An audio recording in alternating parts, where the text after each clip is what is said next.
की वीडियो में हम लोग बात करेंगे लिक्विड डोजेज फॉर्म के बारे में, जो कि हमारे यूनिट सेकंड का 4th लेक्चर होने वाला है। तो आप लोग कॉपी और पेन लेके बैठ जाइए और हम लोग अपना आज का वीडियो स्टार्ट करते हैं।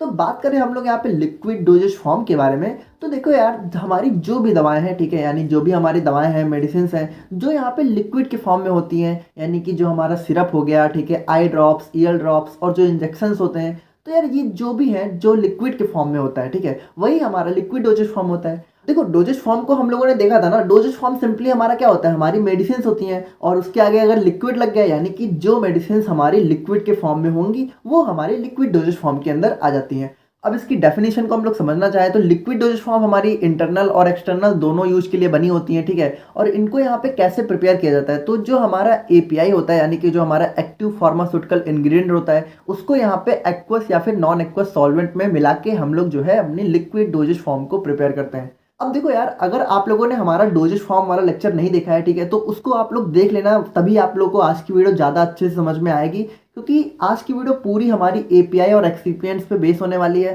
तो अगर आप लोगों को कुछ भी आइडिया नहीं है, ठीक है, तो आज की वीडियो आप लोग को समझने में बहुत ज़्यादा प्रॉब्लम होगी। तो यार प्लीज़ वो वाला वीडियो आप लोग देख लेना, ताकि आज की वीडियो आप लोग को समझ में आ जाए। बाकी एक बेसिक आइडिया हम लोग थोड़ा देख लेते हैं। तो देखो, हम लोग को पता है कि जो भी हमारी मेडिसिन होती हैं, यानी जो भी हमारी कोई भी हमारी दवा है, ठीक है, देखो मेडिसिन का मतलब यहाँ पे टैबलेट या फिर कैप्सूल नहीं होता है, ठीक है। मेडिसिन मतलब हमारी कोई भी दवा है, ठीक है, तो इसको आप लोग सिंपली दवा समझो। तो कोई भी हमारी दवा जो है दो चीज़ों से मिलकर बनी होती है, जिसमें पहला क्या होता है हमारा एपीआई और दूसरा क्या होता है हमारा एक्सीपिएंट्स, ठीक है। तो एपीआई क्या होता है, एपीआई होता है हमारा एक्टिव फार्मास्यूटिकल इंग्रेडिएंट, यानी कि वो हमारा होता है मेन ड्रग जो यहाँ पे दवा के अंदर हमें असर दिखाता है, ठीक है। और एक्सीपिएंट्स क्या होता है, एक्सीपिएंट्स हमारे अदर इंग्रेडिएंट्स होते हैं, ठीक है, जो हमारी दवा के साथ मिले होते हैं, जिसकी वजह से हमारी जो दवा होती है उसकी डोजेज फॉर्म डिसाइड होती है। यानी बात करें तो एक्सीपिएंट्स अगर यहाँ पे सॉलिड है, ठीक है, तो हमारी दवा जो है टैबलेट या फिर कैप्सूल के फॉर्म में हमें देखने को मिलेगी। अगर एक्सीपिएंट्स हमारा यहाँ पे लिक्विड है, तो दवा हमें यहाँ पे सिरप या फिर इंजेक्शन या फिर जो है आई ड्रॉप्स, ईयर ड्रॉप्स, इन सब के फॉर्म में देखने को मिलेगी। और अगर एक्सीपिएंट्स हमारा यहाँ पे सेमी सॉलिड है, तो दवा हमें यहाँ पे जो है क्रीम या फिर ऑइंटमेंट के फॉर्म में देखने को मिलेगी।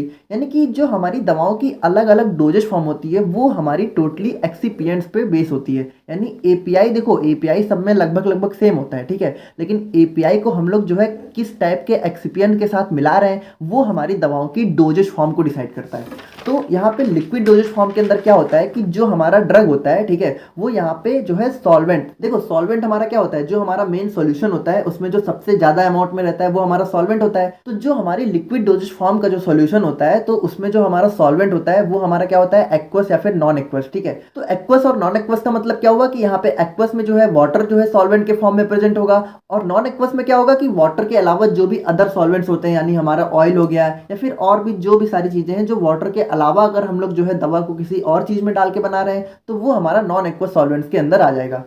तो आई होप कि यार आप लोग समझ रहे होगे। देखो मैं फिर बोल रहा हूँ कि अगर आप लोगों ने डोजेज फॉर्म नहीं देखा है तो बहुत कंफ्यूज हो गए, और अगर देख लिया है तो डेफिनेटली समझ में आ रहा होगा। देखो लिक्विड डोजेज फॉर्म आप लोग सिंपली समझो यार, जो हमारा सिरप है और आई ड्रॉप है तो क्या है, लिक्विड है ना, तो बस वही लिक्विड डोजेज फॉर्म है, सिंपल।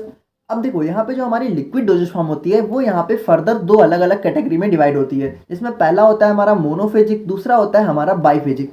अब देखो मोनोफेजिक और बाइफेजिक यहाँ पे क्या होता है कि इसको आप लोग इस तरह समझो कि चलो इसको हम लोग थोड़ा सा ऐसे समझते हैं कि देखो मान लो यहाँ पे दो जो है हमारे पास लिक्विड डोजेज फॉर्म है, ठीक है, मान लो ये हमारे पास सिरप है दो, ठीक है, अब इसको आप लोग समझ लो सिरप है, ठीक है। तो देखो मोनोफेजिक का यहाँ पे क्या मतलब है, इसके अंदर हमें पूरा सोल्यूशन एक फेस में देखने को मिल रहा है, ठीक है, यानी इसमें कोई यहाँ पे अलग अलग फेस नहीं है। और बाइफेजिक का मतलब यहाँ पे क्या होगा कि यहाँ पे दो अलग अलग फेस देखने को मिलेंगी, यानी आप लोग इसको देखोगे तो आप लोग को जो है ये दो अलग अलग फॉर्म में देखने को मिलेगा। अब इसको आप लोग थोड़ा इस तरह समझो कि अगर मान लो हम लोग जो है पानी को, ठीक है, वाटर के साथ मिक्स करते हैं, तो कभी आप लोग जो है पानी और तेल को मिला के देखो तो उसका क्या होगा। मान लो अगर इस ग्लास में हम लोगों ने क्या किया, पहले हम लोगों ने पानी डाला, ठीक है, और उसके बाद हम लोगों ने तेल डाला, तो यहाँ पे तेल पानी में मिक्स नहीं होता है बल्कि उसके ऊपर ही दिखने लगता है। तो यहाँ पे देखो क्या हुआ, दो अलग अलग फेस हो गए, यानी एक फेस हमारा ये हो गया और दूसरा फेस हमारा ये हो गया। तो यहाँ पे देखो यहाँ पे क्या हुआ, दो फेस देखने को मिलने लगी, दो फेस, ठीक है।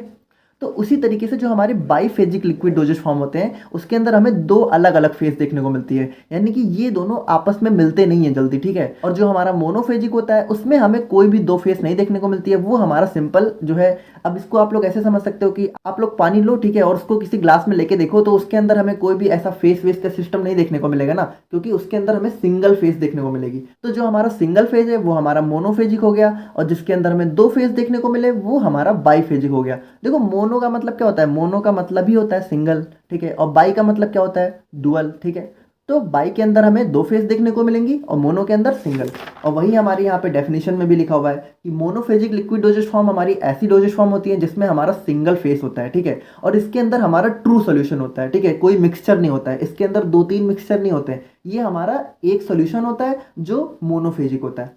और इसके अंदर जो है एक्वस या फिर नॉन एक्वस सॉल्वेंट जो है बेस के फॉर्म में प्रेजेंट होते हैं, यानी कि जो इसका सॉल्वेंट होता है वो यहाँ पे एक्वस भी हो सकता है, नॉन एक्वस भी हो सकता है, जैसा हम लोगों ने ऊपर देखा था। और उसी तरीके से जो हमारा बाईफेजिक लिक्विड डोजेज फॉर्म है तो इसके अंदर जैसा हम लोगों ने अभी देखा कि उसके अंदर दो इमिसिबल फेजेस होती हैं। देखो एक चीज आप लोग थोड़ा ध्यान से समझो, दो फेस हमें कब दिखाई पड़ेंगी, जब यहाँ पे दो ऐसे लिक्विड आपस में मिक्स होंगे जो यहाँ पे मिक्स ना हो रहे हो। इमिसिबल का क्या मतलब है, जो आपस में मिसिबल ना हो, यानी आपस में जब मिक्स नहीं होते हैं, ठीक है, तो हमें दो फेस देखने को मिलने लगती है।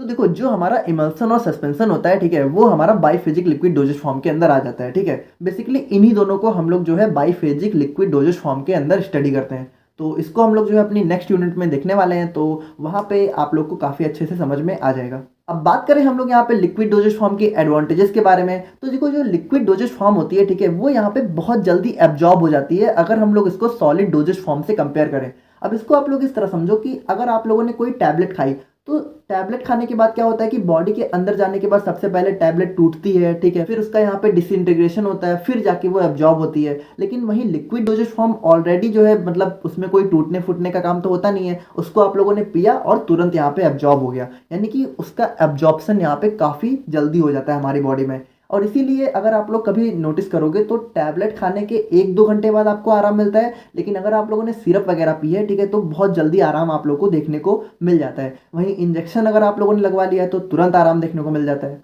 देखो सारा खेल यहाँ पे होता है कि कितनी जल्दी दवा हमारी ब्लड में पहुंच रही है। देखो इंजेक्शन में क्या होता है, ब्लड में तुरंत उसको डाल दिया जाता है, ठीक है, और सिरप क्या होता है कि वो थोड़ी देर बाद पहुंचता है, और जो टैबलेट होता है वो बहुत लेट में पहुंचता है। तो जितनी जल्दी पहुंचेगा उतना जल्दी आराम मिलेगा। देखो इस चीज़ को आप लोग समझ लो, क्योंकि ये सारी चीज़ें आगे चल के बहुत ज़्यादा काम आने वाली हैं, ठीक है। तो ये कुछ बेसिक्स होते हैं फार्मेसी के, तो आप लोग को इतना पता होना चाहिए।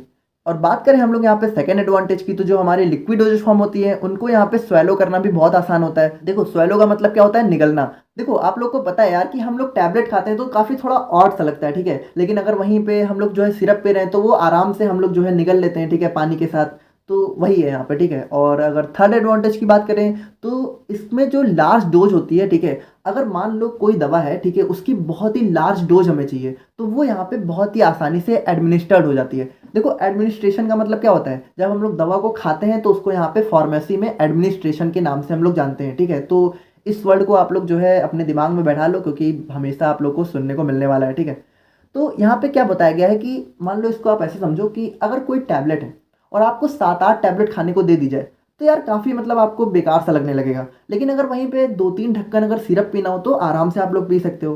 तो वही यहाँ पे बताया जा रहा है कि अगर दवा की लास्ट डोज है तो उसको यहाँ पे लिक्विड डोजेज फॉर्म के अंदर उसको आसानी से लिया जा सकता है, ठीक है। और उसी तरीके से जो हमारी ऐसी दवाएं होती हैं, ठीक है, जिनका यहाँ पे बिटर या फिर अनप्लीजेंट टेस्ट होता है, यानी कुछ हमारी ऐसे एक्टिव फार्मास्यूटिकल इंग्रेडिएंट होते हैं, ठीक है, जिनका यहाँ पे टेस्ट जो है काफ़ी कड़वा होता है या फिर अच्छा नहीं होता है। तो उसमें हम लोग क्या करते हैं कि हमारे स्वीटनिंग या फिर फ्लेवरिंग एजेंट्स को मिला देते हैं, ठीक है। अब यहाँ पे स्वीटनिंग और फ्लेवरिंग एजेंट्स यहाँ पे क्या करेंगे, एक्सीपियंट्स का काम करेंगे।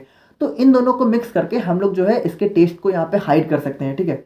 और उसी तरीके से हम लोग बात करें अपने फिफ्थ एडवांटेज की, तो देखो यहाँ पे जो चिल्ड्रन और ओल्ड एज्ड पेशेंट होते हैं, यानी कि जो हमारे बच्चे होते हैं या फिर जिनकी उम्र यहाँ पे बहुत ज़्यादा होती है, यानी कि जो हमारे दादा दादी होते हैं, ठीक है, तो उनके लिए यहाँ पे लिक्विड डोजेज फॉर्म यहाँ पे मोस्ट सुटेबल डोजेज फॉर्म होती है। ऐसा क्यों होता है, क्योंकि आप लोग इसको बहुत ही बेसिकली समझ सकते हो यार कि जो हमारे जैसे छोटे बच्चे हो गए तो उनको यहाँ पे टैबलेट खिलाओ तो यार वो लोग बहुत ही मुश्किल से खाते हैं, ठीक है, ज़्यादातर टाइम जो है वो लोग नहीं खाते हैं, ठीक है।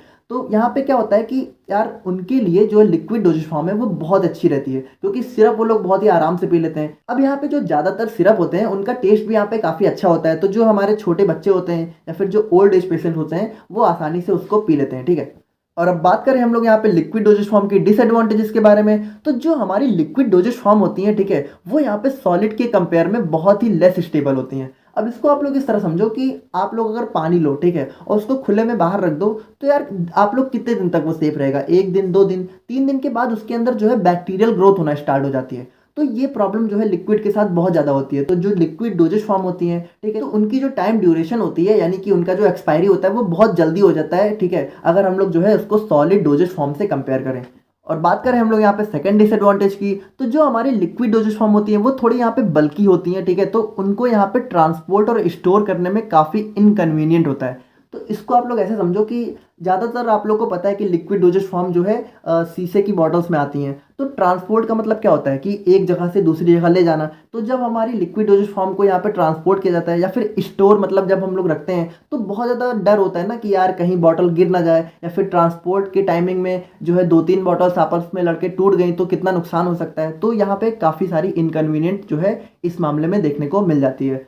और वहीं बात करें हम लोग यहाँ पे थर्ड डिसएडवांटेज की, तो जो लिक्विड डोजेज फॉर्म होता है, ठीक है, जैसा हम लोगों ने यहाँ पे देखा था, तो इसके अंदर माइक्रोबियल कंटामिनेशन बहुत जल्दी होने लगता है, स्पेशली इन एक्वस प्रिपरेशन, यानी कि ऐसी प्रिपरेशन जिसमें यहाँ पे पानी के साथ जो है लिक्विड डोजेज फॉर्म को फॉर्मुलेट किया गया है, उसके अंदर तो माइक्रोबियल कंटामिनेशन के चांस बहुत ज़्यादा बढ़ जाते हैं, ठीक है। तो ये सारे कुछ डिसएडवांटेजेस होते हैं। और उसी तरीके से इसके अंदर जो है इनएक्यूरेसी भी होती है, यानी कि इसको आप लोग ऐसे समझो कि मान लो आप लोग टैबलेट खा रहे हो, तो आज अगर आप लोगों ने एक टैबलेट खाई तो कल भी एक ही टैबलेट खाओगे, यानी उसके अंदर हमें एक्यूरेसी बहुत अच्छी देखने को मिल रही है। लेकिन अगर हम लोग बात करें यहाँ पे लिक्विड डोजेज फॉर्म की, तो अगर इसको आप लोग ऐसे समझो कि सिर्फ अगर आप लोग एक ढक्कन पी रहे हो, तो उस एक ढक्कन में भी कभी जो है ढक्कन पूरा भर गया, ठीक है, कभी थोड़ा बचा रह गया, तो यहाँ पे इनएक्यूरेसी हो जाती है, यानी एकदम एक्यूरेट डोज नहीं रहती है। तो ये सारे थे कुछ हमारे एडवांटेजेस और disadvantages of liquid doses form. अब हम लोग आते हैं अपने आज के मेन टॉपिक पे, जो कि है हमारा excipients used in the formulation of liquid doses form. अब देखो ये टॉपिक बहुत ही ज़्यादा इंपॉर्टेंट है और एग्जाम में आपको ये 10 नंबर में देखने को मिलने वाला है, ठीक है। अगर 10 नंबर में नहीं तो 7 नंबर में ये क्वेश्चन आप लोग को डेफिनेटली मिलेगा, तो इसको आप लोग थोड़ा अच्छे से देखना। और देखो इसीलिए मैं बोल रहा हूँ कि अगर आप लोगों ने डोजेज फॉर्म वाला लेक्चर नहीं देखा है तो ये वाला टॉपिक आप लोग को समझ में नहीं आएगा, क्योंकि ये पूरा यहाँ पे एक्सिपिएंट्स पे बेस है। तो एक्सिपिएंट्स अगर आप लोग को नहीं पता है, ठीक है, तो आप लोग वहाँ जाके पहले देख लो। तो देखो यार, जैसा कि हमें पता है कि एक्सिपिएंट्स हमारे ऐसे सब्सटेंस होते हैं, ठीक है, जिनको यहाँ पे दवाओं की फॉर्मुलेशन में यूज तो किया जाता है, लेकिन उनका खुद का कोई थेरापेटिक इफेक्ट नहीं होता है। यानी कि बात करें तो जो हमारी दवा होती है उसके अंदर जो इफेक्ट करने का काम होता है, यानी दवा को जो असर दिखाने का काम होता है, वो हमारा कौन कर रहा होता है? एपीआई, यानी कि जो हमारा मेन ड्रग होता है। एक्सिपिएंट्स क्या करता है? वो बस यहाँ पे जो है अपना सपोर्ट करता है, ठीक है। तो उसी को हम लोग यहाँ पे देखने वाले हैं कि एक्सिपिएंट्स यहाँ पे किस किस तरीके से जो है हमारी दवाओं में बहुत ज़्यादा हेल्पफुल होता है, ठीक है। तो जो हमारी लिक्विड डोजेज फॉर्म होती है, तो स्पेशली इसके अंदर हमारे बहुत सारे एक्सिपिएंट्स यहाँ पे यूज किए जाते हैं, ठीक है। तो उन्हीं सबको हम लोग आज की वीडियो में देखने वाले हैं। तो एक्सिपिएंट्स को हम लोग यहाँ पे एडिटिव के नाम से भी जान सकते हैं, ठीक है। तो अगर यहाँ पे कोई लिक्विड डोजेज फॉर्म है तो उसके अंदर हमें ये सारे एक्सिपिएंट्स देखने को मिल सकते हैं, जिसमें पहला है हमारा व्हीकल या फिर सॉल्वेंट, दूसरा है हमारा को सॉल्वेंट, तीसरा है हमारा प्रिजर्वेटिव्स, चौथा है हमारा एंटीऑक्सीडेंट्स, फिफ्थ है हमारा सस्पेंडिंग या फिर इमल्सिफाइंग एजेंट्स, और सिक्स्थ है हमारा विस्कोसिटी इनहेंसिंग एजेंट, सेवंथ है हमारा बफरिंग एजेंट्स या फिर इसको हम लोग बफर्स के नाम से जान सकते हैं, और एट्थ है हमारा स्वीटनिंग एजेंट्स, नाइन्थ है हमारा फ्लेवरिंग एजेंट्स,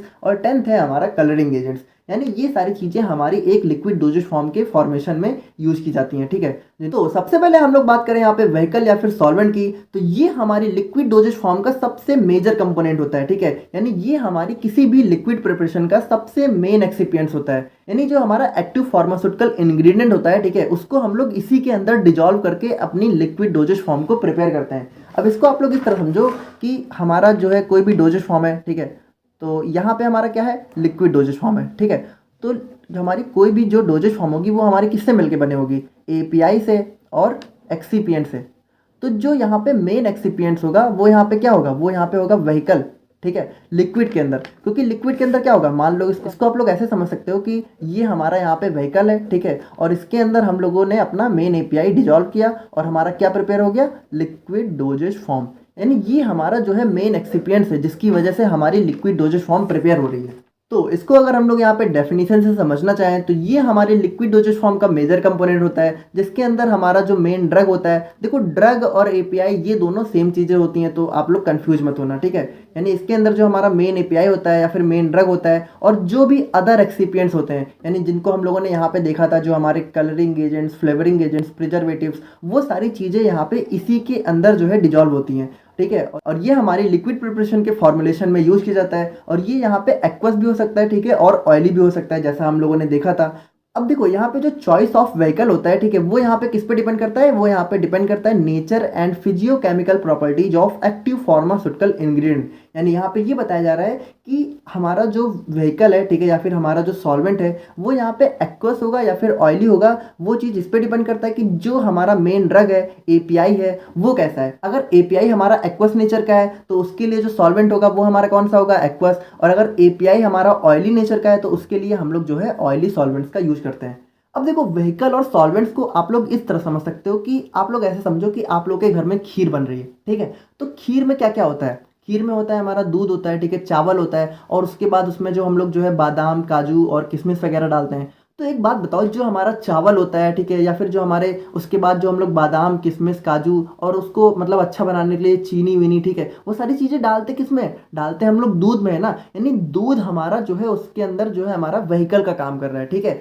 तो आप लोग इसी तरीके से समझो कि हमारी कोई भी लिक्विड प्रिपरेशन है तो उसके अंदर जो भी हमारा एपीआई हो गया या फिर अदर इंग्रेडिएंट्स हो गया, ठीक है, यानी कि preservative, antioxidants, colouring agents, sweetening agents, उसको हम लोग मिलाते किसके अंदर है, मिलाते हैं हम लोग जो है व्हीकल के अंदर है, ठीक है, यानी सॉल्वेंट्स के अंदर है। देखो सॉल्वेंट्स आप लोग समझ रहे हो ना यार, सॉल्यूशन में क्या होता है, सॉल्वेंट जो है मेजर रोल प्ले करता है, और सोल्यूट क्या होता है, सोल्यूट के अंदर होंगे हमारे जो एपीआई हो गया और बाकी जो एक्सिपिएंट्स होंगे वो यहाँ पे सोल्यूट का काम करेंगे, और जब यहाँ पे सोल्यूट और सॉल्वेंट मिल जाएंगे तो हमारा सॉल्यूशन तैयार होगा, और सॉल्यूशन हमारा क्या होगा, लिक्विड डोजेज फॉर्म।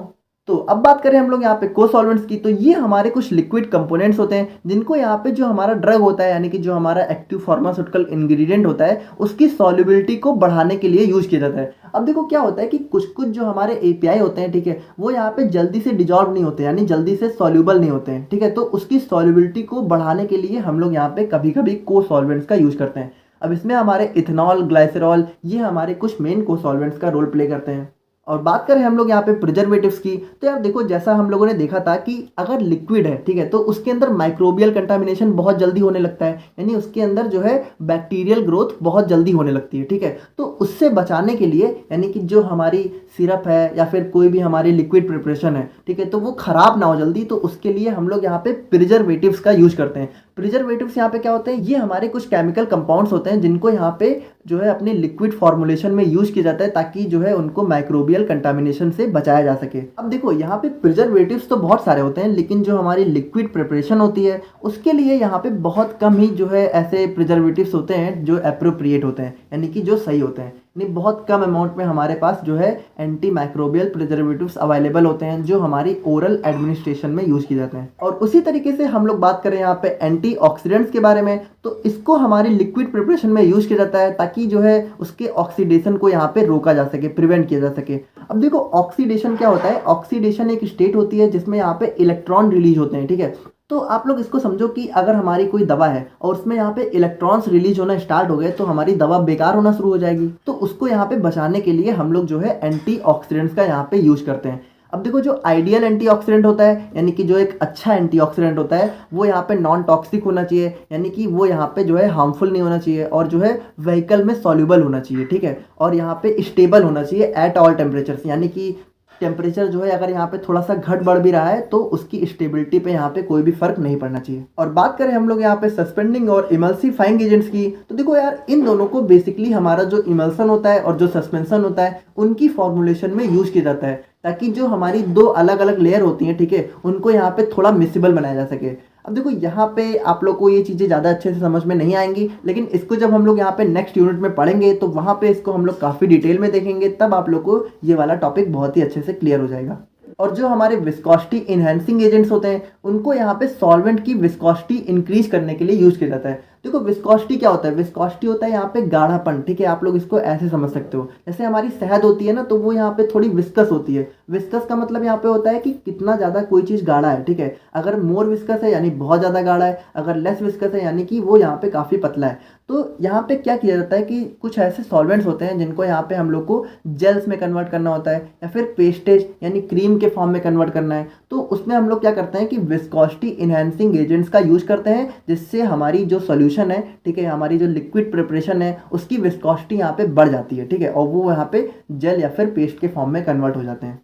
और उसी तरीके से हम लोग बात करें यहाँ पे बफरिंग एजेंट्स या फिर बफर्स के बारे में, तो देखो बफर्स को हम लोगों ने ऑलरेडी बहुत ही डिटेल में डिस्कस कर लिया है। तो अगर आप लोगों ने देखा है तो आप लोग को पता होगा कि बफर्स क्या होता है। बफर्स हमारे ऐसे एजेंट्स होते हैं जो यहाँ पे पीएच को कांस्टेंट लेवल पे मेंटेन रखते हैं, यानी यहाँ पे पीएच को चेंज नहीं होने देते हैं। तो देखो क्या होता है कि जो हमारा बॉडी होता है उसके अंदर यहाँ पे जितने भी फ्लूइड्स होते हैं, देखो बॉडी फ्लूइड यहाँ पे क्या होता है कि बॉडी के अंदर यहाँ पे लिक्विड फॉर्म में जो भी चीज़ें देखने को मिलती हैं वो यहाँ पे बॉडी फ्लूइड के अंदर आ जाती हैं। जैसे हमारा ब्लड हो गया, ठीक है, तो यहाँ पे जो हमारा ब्लड होता है, ठीक है, तो उसका पीएच यहाँ पे कितना होता है 7.4। और हम लोग को पता है कि हमारी जो दवा होती है वो हमें असर कब दिखाती है, जब वो यहाँ पे ब्लड में पहुँचती है। तो अगर हमारी दवा जो है ब्लड में पहुँच रही है और ब्लड का पीएच अगर यहाँ पे 7.4 है, तो जो हमारी दवा है उसका पीएच भी तो यहाँ पे 7.4 होना चाहिए। तो हम लोग यहाँ पे क्या करते हैं कि हमारी जो भी फॉर्मुलेशन है सबसे पहले तो हम लोग उसको 7.4 पीएच पे जो है बनाते हैं, और उसके बाद उसका पीएच यहाँ पे 7.4 से चेंज ना हो इसके लिए हम लोग क्या करते हैं उसमें बफरिंग एजेंट्स या फिर बफर्स को ऐड कर देते हैं।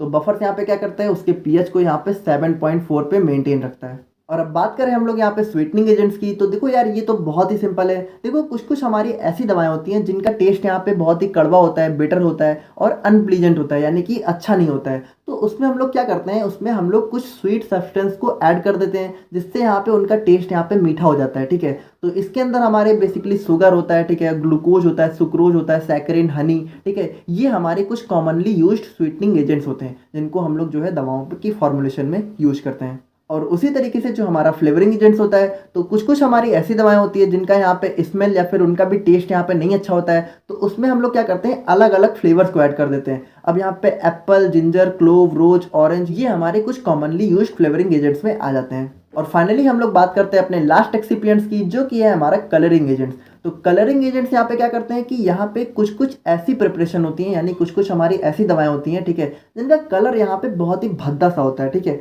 तो यहाँ पे उसकी अपीयरेंस को अच्छा करने के लिए, यानी कि उसको अच्छा दिखाने के लिए और उसकी एक्सेप्टेंस को बढ़ाने के लिए हम लोग कलरिंग एजेंट्स का यूज करते हैं। अब देखो इसको आप लोग ऐसे समझो कि जैसे हमारे जो छोटे बच्चे होते हैं तो उनको यहाँ पे कुछ मतलब जैसे रेड कलर हो गया, येलो कलर हो गया, ग्रीन कलर हो गया, इन सारे टाइप के कलर ज़्यादा पसंद आते हैं, ठीक है। अगर हम लोग कंपेयर करें यहाँ पे स्किनी या फिर ब्राउन कलर से, तो यहाँ पे जो हमारी छोटे बच्चों की फॉर्मेशन होती है तो उसमें बेसिकली आप लोग देखे होंगे कि आप लोग को ज़्यादातर ऑरेंज या फिर रेड कलर के सिरप देखने को मिलेंगे। तो यहाँ पे जो हमारे लिक्विड प्रिपरेशन होते हैं, ठीक है, उनकी एक्सेप्टेंस को बढ़ाने के लिए और उनके अनप्लीजेंट अपीयरेंस को मास्क करने के लिए यानी हाइड करने के लिए हम लोग कलरिंग एजेंट्स का यूज करते हैं। तो यार आई होप कि आप लोग को आज का टॉपिक समझ में आ गया होगा, और अगर वीडियो अच्छी लगी तो आप लोग चैनल को सब्सक्राइब कर सकते हो। और नेक्स्ट वीडियो में हम लोग डिस्कस करेंगे सॉल्युबिलिटी इनहैंसिंग एजेंट्स के बारे में, जिसके बाद हमारी यूनिट 2 यहाँ पे कंप्लीट हो जाएगी। तो मिलते हैं नेक्स्ट